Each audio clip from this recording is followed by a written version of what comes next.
YCP వాళ్ళే. వాళ్ళందరూ ఎందుకు ఇన్వాల్వ్ అవ్వట్లేదు, వాళ్ళందరినీ ఎందుకు ఇన్వాల్వ్ చేసుకోవట్లేదు జగన్ అర్థం కాదు. పార్టీ ఎందుకు వాళ్ళని అసలు పట్టించుకోవట్లేదు అన్నట్టు. వాళ్ళందరికీ అప్పచెప్తే తలకో పుస్తకం అప్పచెప్పినా ఎన్ని అవుతాయి? వీళ్ళు నామినేటెడ్ పదవులు ఇచ్చినటువంటి వాళ్ళందరికీ తలకో పుస్తకం అప్పచెప్పినా అవుతాయి కదా.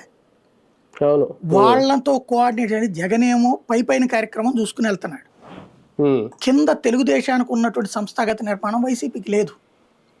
దాని ఫలితం ఏంటంటే ఏ సజ్జల రామకృష్ణారెడ్డిని ఎత్తునో భారం, లేకపోతే ఇదివరకు విజయసాయి రెడ్డి ఉంటాం కూడా కొంత పంచుకుని ఉండేవాడు. ఇప్పుడు ఆయన లేడు కాబట్టి సజ్జల రామకృష్ణారెడ్డిని ఎత్తినే ఎక్కువ ఉంటుంది.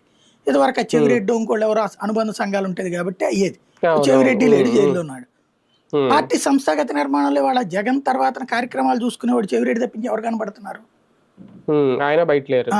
లేళ్ల అప్పిరెడ్డి, చెవిరెడ్డి అంట సజ్జల తప్పించి ఇంకెవరు చూసుకుంటారు? ప్రెస్ మీట్ పెడతారు, పిలుపునిస్తారు, అయిపోతుంది అంతే. మీటింగ్లు పెడుతున్నాడు వాళ్ళ, ఆయనే కష్టపడుతుంది. ఇంకెవ్వరు కూడా లేదు. ఇప్పుడు వాళ్ళని పార్టీ పరంగా ఆ విధంగా ఇన్వాల్వ్మెంట్ కూడా చేయట్లేదు జగన్. ఇప్పుడు లేళ్ల అప్పిరెడ్డి లేకపోతే ఇంకోళ్ళు పేరు దాని ఇట్లాంటి వాళ్ళందరికీ డ్యూటీస్ అప్పచెప్పాలి కదా. అట్లాగే డ్యూటీస్ అప్పచెప్పినా సిన్సియర్ గా చేయనటువంటి వాళ్ళు ఉన్నారు మిగతా వాళ్ళు. జిల్లాకు అధ్యక్షుడు చేసి ఇక్కడ నుంచి మీరే కర్త కర్మ క్రియ మీరే చూసుకోవాలని స్వయంగా జగన్మోహన్ రెడ్డి గారు చెప్పారు కదా. వాళ్ళకు రీజనల్